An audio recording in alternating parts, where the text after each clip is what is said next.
এই রেসিপিটার জন্য 2 ঘন্টা আগে চালটাকে ভিজিয়ে নিতে হবে। যে কোনো চাল নিতে পারো, আতপ চাল অথবা সেদ্ধ চাল। আমি আজকে সেদ্ধ চাল ব্যবহার করেছি। চালটাকে আগে ভিজিয়ে রেখেছিলাম, খুব ভালো ভিজে গেছে। এবার রসুন, কাঁচা লঙ্কা, পেঁয়াজ, ধনেপাতা আর অল্প সুজি দিলাম। সুজিটা একটু সময় জলের মধ্যে রাখবো যেন নরম হয়। এবার এটাকে আমি পেস্ট করবো। একটু জল দিয়ে পাতলা করে পেস্ট করে নাও। দেখো কতটা পাতলা হয়েছে। এইরকম একটা পাতলা পেস্ট হলে আমার হয়ে যাবে। এবার এটাকে একটা বড় বাটিতে ঢেলে নিলাম।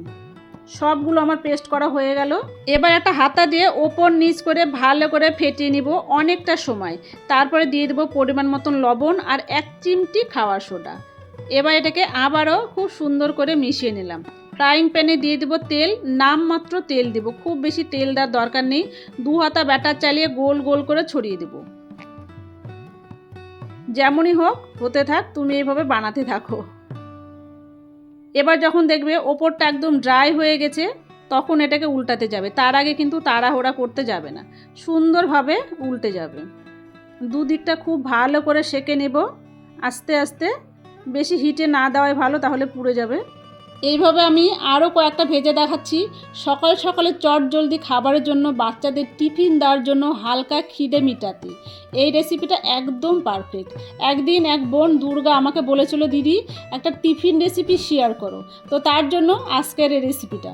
শুধু একটা কথা মনে রাখবে, চালটা আগে ভিজিয়ে নেবে, তাহলেই দেখবে তোমার কাজটা একদম সহজ হয়ে যাবে। সকালে তাড়াহুড়ার সময় খুব সহজেই বানিয়ে নিতে পারো এই রকম। আজকে আমি মেয়োনিজ আর টমেটো সস দিয়ে পরিবেশন করেছি। তোমরা চাইলে যে কোনো চাটনির সঙ্গে খেতে পারো, তা না হলে শুধু খেতেও দারুণ লাগে। পেঁয়াজ, রসুন, ধনেপাতা ফ্লেভারটা কিন্তু জাস্ট অসাধারণ। তো একদিন বানিয়ে দেখো, ভালো লাগলে আমাকে কমেন্টে জানিও। তোমাদের কমেন্ট আমাকে নতুন রেসিপি আনতে আরও উৎসাহ দেয়। দেখা হবে নতুন একটা রেসিপি নিয়ে পরের ভিডিওতে। ততক্ষণ সবাই খুব ভালো থেকো, সুস্থ থেকো, এনজয় করো। Thank you.